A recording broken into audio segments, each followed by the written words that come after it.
Hello everyone, welcome to the third video in the shopping cart series.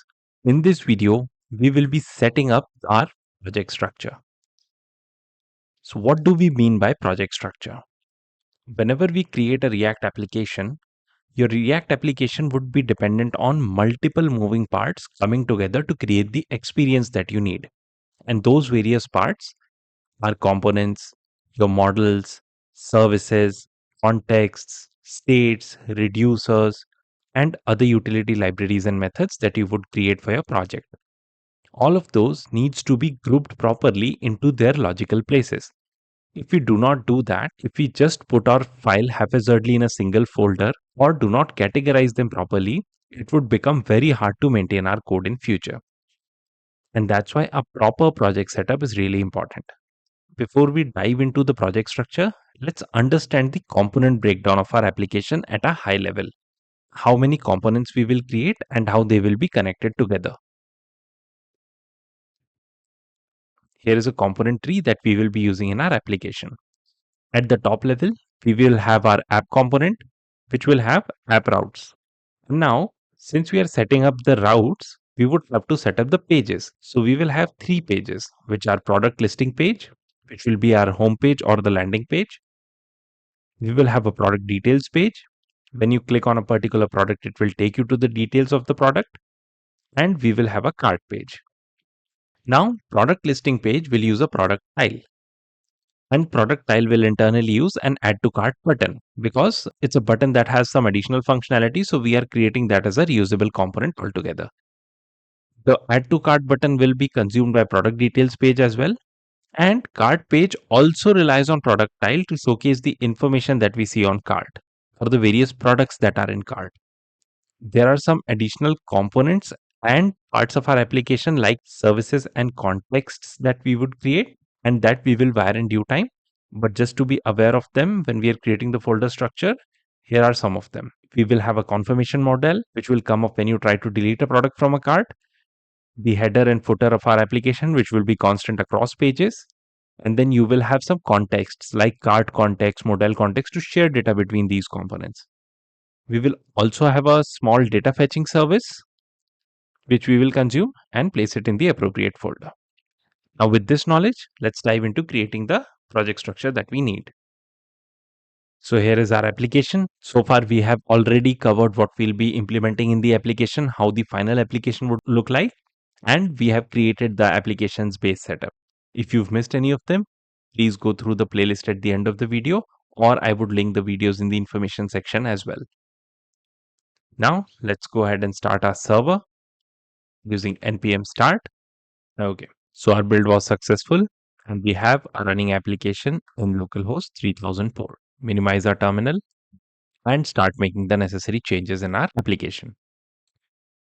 So src is the source folder where we will put all our source files. In here, let's go ahead and create an API folder. Here we will be placing all our services or files that will be responsible for making API calls.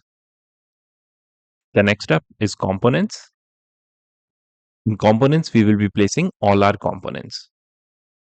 Then we have constants. This is to place any app level constants that we have. For example, our app name is Snapcart, and this is something that we might want to update when we go from one page to another. For that, any of the constants that you need across your application, you can define it here. The next one is context. So here we will place all our contexts as we saw. We will have model context and card context, which will be placed in this one. Then you have your models. So in models, we can define the return types of our APIs and any other global types and models that we want to use in our application. Then you have a pages folder, which will contain all our pages that we discussed, the product listing, the product details, and the cart. After this, the final one would be routes. So here we will place our application routes. Now let's go inside components and start creating the components that we would need. First thing, as we discussed, is add to cart button.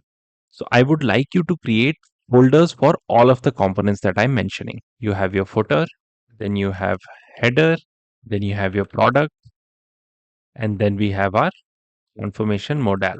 I think we're good. So why are we creating these folders? This is to ensure that in case later on you want to scale your individual components with test cases, with some CSS configurations, it's not looking very cluttered, and you still have a folder level hierarchy to ensure that, okay, everything related to product or product tile is located under product. Let's rename this to product tile, because for product we only need one component, which would be product tile. Now in here, let's start defining the files. So we'll have add to cart button.tsx, and in this RAFCE is good enough. Remove React, we don't need it for now. Same goes for confirmation model.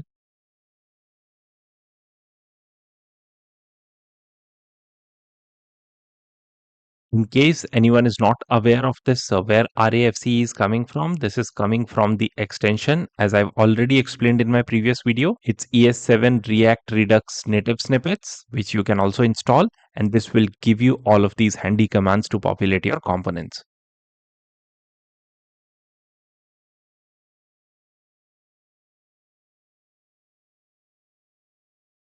We have defined all our components. Now let's go ahead and define the pages that we would be using. So for page as well, let's create the 3 folders that we would need. Reason being same, in case you want to add a page level CSS, which we won't do in our case, but just for the sake of your application expanding in future, it's good to have these folders created. Now let's create a new one, which is product list page. And now let's start creating components under them. Product list page.tsx, RAFCE, good.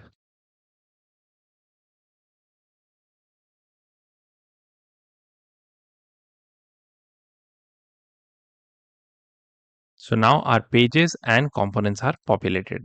Let's go ahead and add routes. Here we'll create a new component called app routes tsx. And for this, I think we have not installed React Router DOM till now. So let's go ahead and install it. So I'll open a new command window, npm I React Router DOM. This is the dependency that we need to have in order to use routing in our application. I'll install this. Now again RAFCE, and within this component, let's see if our router dependencies are available now.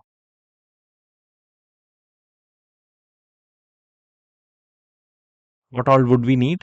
We would definitely need BrowserRouter to show our routes, then the routes component, which will wrap our route. I think these should be good enough. Let's go ahead and start creating the markup.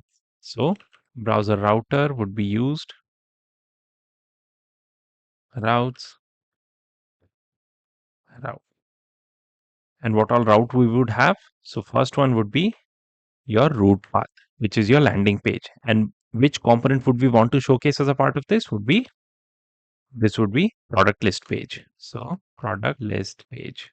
Now let's duplicate this. The next route that we want to populate is product details. And let's use a dynamic ID. So ID is a dynamic prop that we will consume, and we will make an appropriate call to each of the product APIs based on which ID is passed to the route. So here we need product details page, which we've imported. And the last one is cart, which would have CartPage. So now we have wired in all of the routes in our components. And what is the next step? We just want to consume these app routes in our application. Let's go ahead and check. So you have your product listing page, which is the home.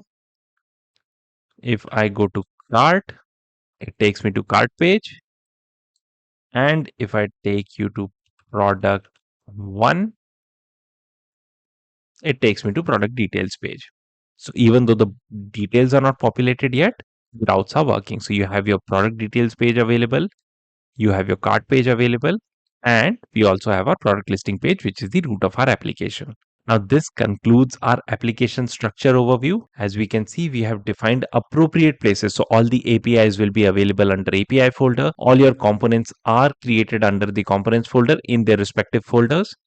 You have your constants, you have your contexts, models, pages that we would be fetching, and then the routes that we have for our application. And we also populated some details with respect to our routes and the pages that we will have. So now go ahead and close all, and let's open the routes. So here we have defined the routes. By default, your root route will take you to product list page component. The second route is product with an ID, which is a dynamic parameter. Don't worry about it. We'll cover it in the next session when we dive into routing a little deeper and understand various aspects of it. And then we have this cart route, which will take you to the cart page. Now with this, we conclude our section on creating the project structure. This project structure is good enough for a large application and scales very well. There are some of the folders which are missing. If you are using custom hooks in your project, you would also have a hooks folder. If you're using states and other third-party libraries to manage your states, you would have the appropriate folder created as well. This concludes our session. Hopefully you were able to create all the placeholder components and the routes as well, and it's working. If you get stuck anywhere, if you're not able to understand something and something is not working, please feel free to leave a comment. I'll try to help you as soon as possible. In the next session, we will dive into routing, understand how routing works in the application, and populate services and one of the components to bring the page to life. Thank you for your time. See you in the next one.